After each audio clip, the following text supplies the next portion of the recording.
These stories that I'm about to tell you are absolutely true. They happened to me. And it's to teach a very valuable lesson, and that is that God is speaking to you always. He's trying to reach out and speak to you. How that happens is he's invisible. God is a spirit, and the spiritual beings that he's created in the spiritual world is outside of what we can see. And physically, and I can only explain it like the Matrix, even though I don't like the Gnosticism in it, is like the Matrix, where God will do things and have people do certain things. They only remember to guide you. Anyway, these are these stories that I'm going to explain. So God spoke to me as a child, and here they are. I disobeyed my parents. One of the earliest memories I have is my parents were watching The Elephant Man, and I'm going to show you the scene that I climbed down the stairs and saw. I wasn't supposed to. They said to me, get upstairs, get upstairs, get upstairs. I don't know how many times. And I just wanted to see The Elephant Man because it was such a huge thing. Everybody was talking about it around me that were adults, and I wanted to see it. So here's the scene that I saw, and you're going to see what I saw. It was it was nighttime. I was supposed to be sleeping.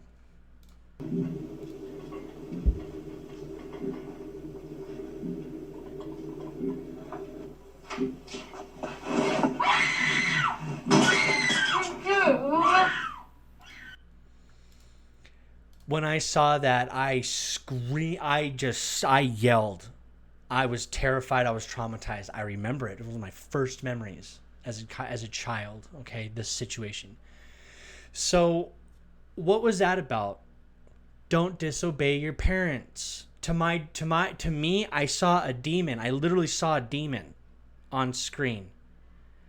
So, that was that story. So at this point, I was probably about maybe 6, 7 years old. I was a germaphobe. I didn't want anybody touching my stuff. Okay? I was very selfish. And that's because it was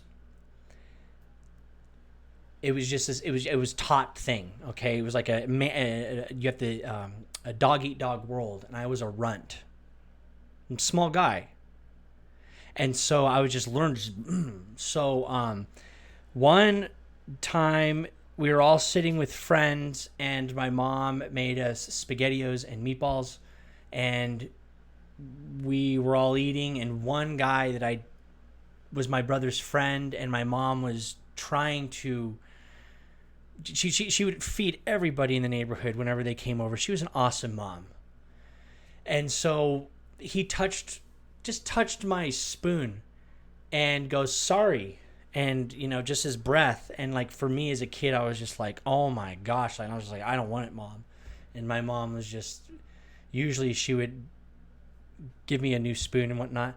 But this time she just had enough, and it was in front of everybody. And I remember she just looked at me and she goes, no, you need to eat that. Nothing happened.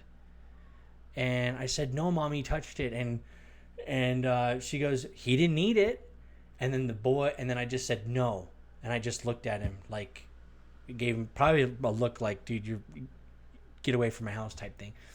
And he just goes, he grabs my spoon and goes, and then sticks it back in my bowl. And everybody started laughing. And I was just embarrassed, but I didn't really know. I didn't like shout out or, and my mom just kind of laughed, and she goes, sweetheart, now I'll get you a new bowl. And so that story, and then this story where my mom taught me about what would Jesus do, and because I wouldn't share, and she was just telling me, share your cereal with people, share your food. And I didn't know Jesus Christ at the time. I didn't know anything about him. And she said, Jesus Christ was a man that was loved because he loved us.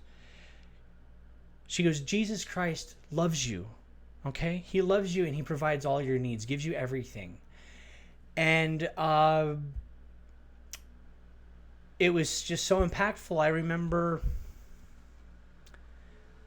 remember saying, God, I thank you for this. I want to love others just like you. I want to be liked just like you, but I want to show others love. I really want to show that in my heart. Can you show me how to do that? And then as a child, I thought, I want to be Jesus Christ, President of the United States. That's how much I wanted to be like Jesus. Well, then life was different. Things just were shortly thereafter, probably a couple of years, going into 8 years old, something like that, a year or something like that. I can't remember. I don't know.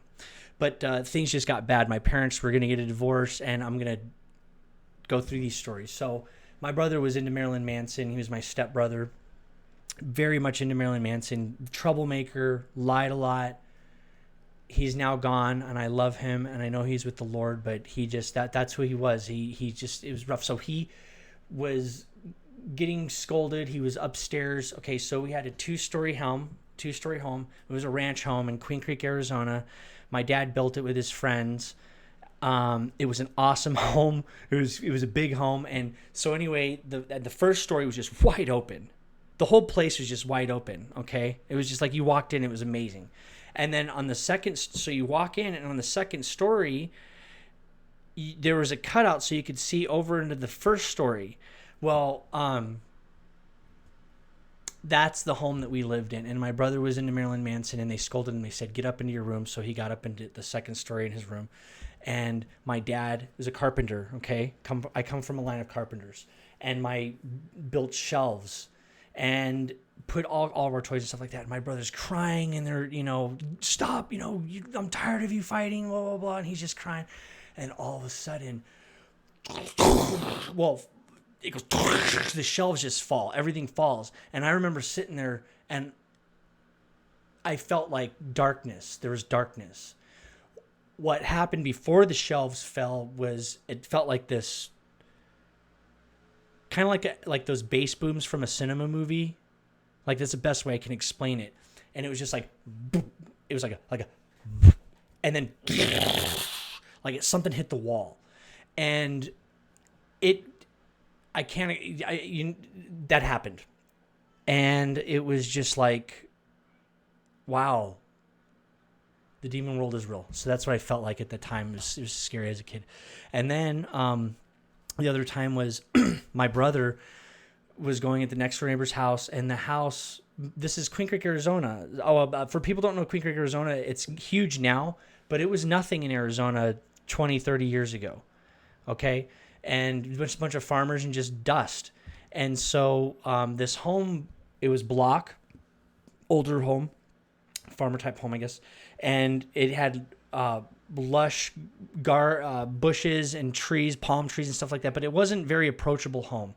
And I would always follow my older brother. And again, I was a runt, so nobody really wanted to play with me. I was kind of a loner. And so my brother kind of, I just tagged along. And so he just told me, don't come over here. We're going in this home.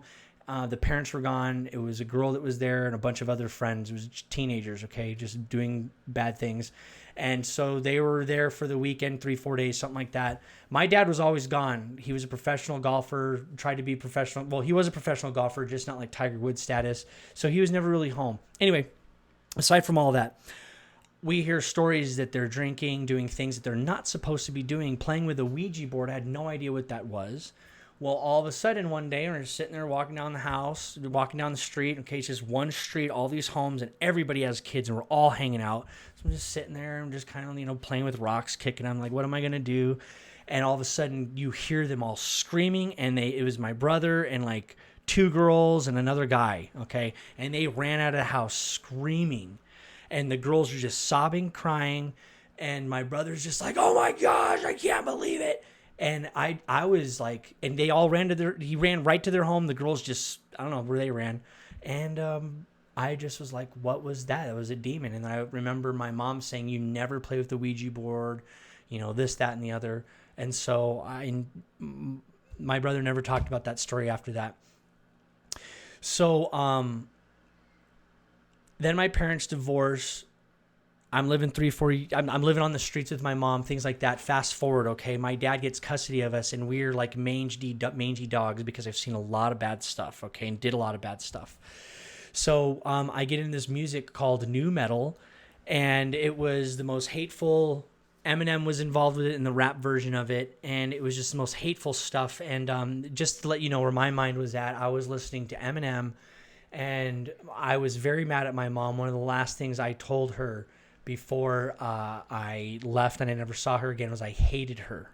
Okay, so I lived with that, and she passed. She passed away, so I never got to say I was sorry about that. And so people listening, love. Okay, obey your parents, love your parents.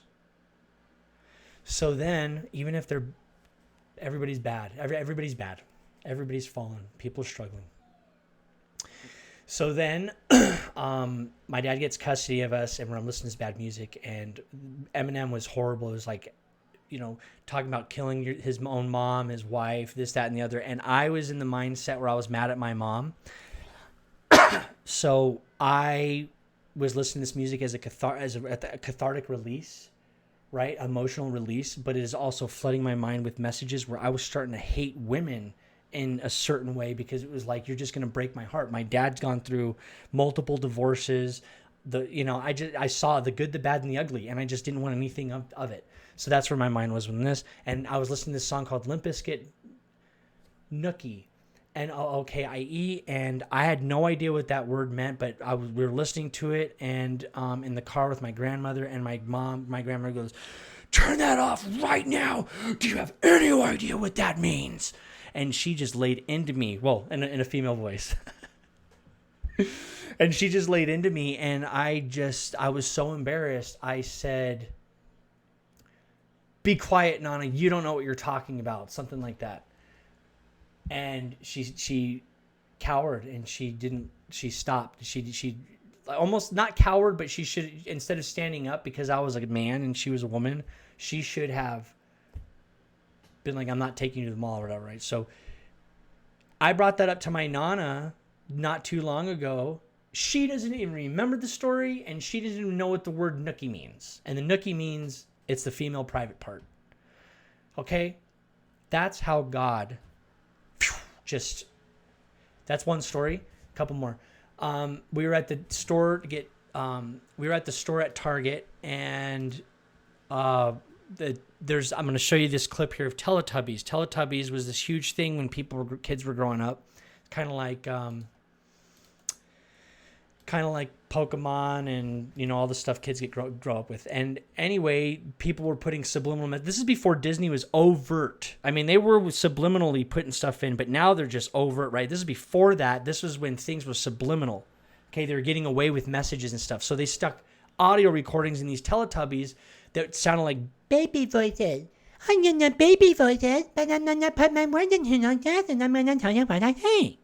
And so they would say they were gay, and one of them would say FAGGOT, FAGGOT. I'm gonna send this clip, let's play that, and then one would say I'm gay, and things like that, just to pervert people. Here we go. Oh.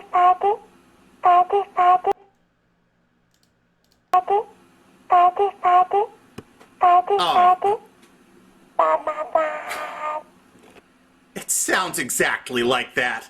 It sounds exactly like that. It sounded like it.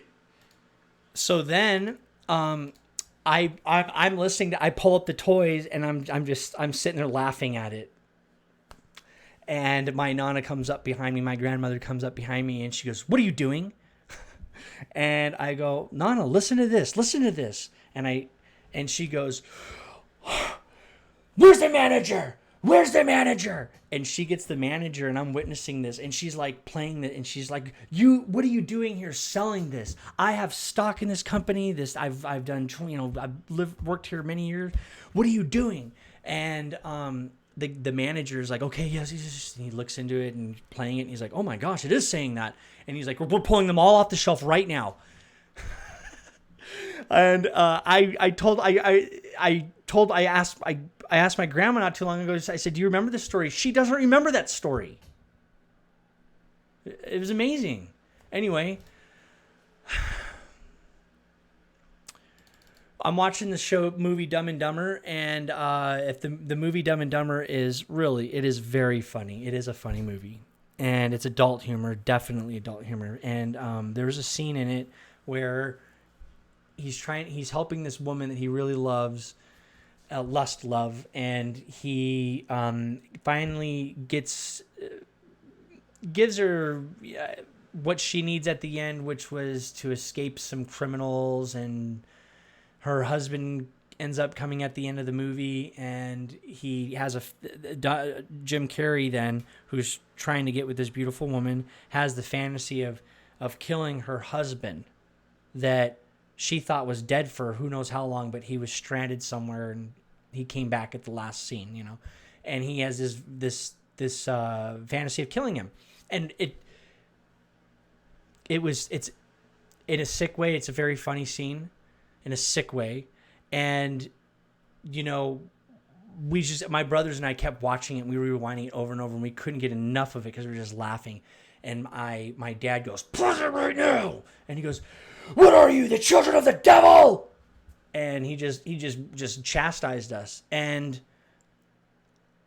well, anyway, I brought it up to my dad not too long ago at a family function, and he doesn't remember a lick of it.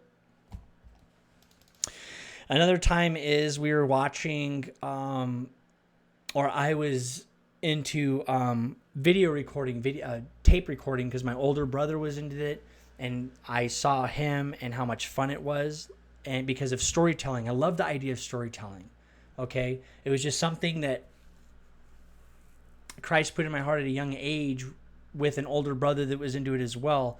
He sought for horrible things, and I was going in that direction. I ended up not going in that direction. So I like storytelling. So I'm sitting there making these skits with my brother, and it's called slapstick horror, like Army of Darkness or those type of movies. And we would make these films, and we would air them to our family at family events, and people would crack up laughing. You're talking about like 50 people in a room, less 20 people, at most of the gatherings, but there'd be a lot, and people would crack up laughing the whole entire time. And one time it was a very violent movie, and people were still laughing. And my dad just did the whole thing again, like, "Are you the children of the devil?" and just yelled at me in front of everybody. And some guy who I barely even knew, who was a cousin of my dad's, stuck up for me and was like, he's just letting out his creativity. If you don't want him to do these things, then we can all encourage him. But basically just, it was just a really weird scene, and I remember it, and it stuck out, and it forever stuck out to me. And anyway, there's going to be more stories I'm going to talk about, and I just thank God for using those situations to talk to me. People don't even remember these things. So if you have a story like that, please leave it in the comments. And we need to you don't even have to share the video. We need to talk about these things. This channel, thank you God, is powerful, and it's because people that watch the videos, they're very powerful people, and you guys talk. It's not passive listeners like Kent Hovind or these people that want entertainment. It's not. It's a beautiful community. And so we need to talk about these beautiful things. Philippians 4:13, I can do all things through Christ which strengtheneth me. John 8:32, ye shall know the truth, and the truth will make you free, and the truth is the Lord Jesus Christ. The only truth is the Lord Jesus Christ.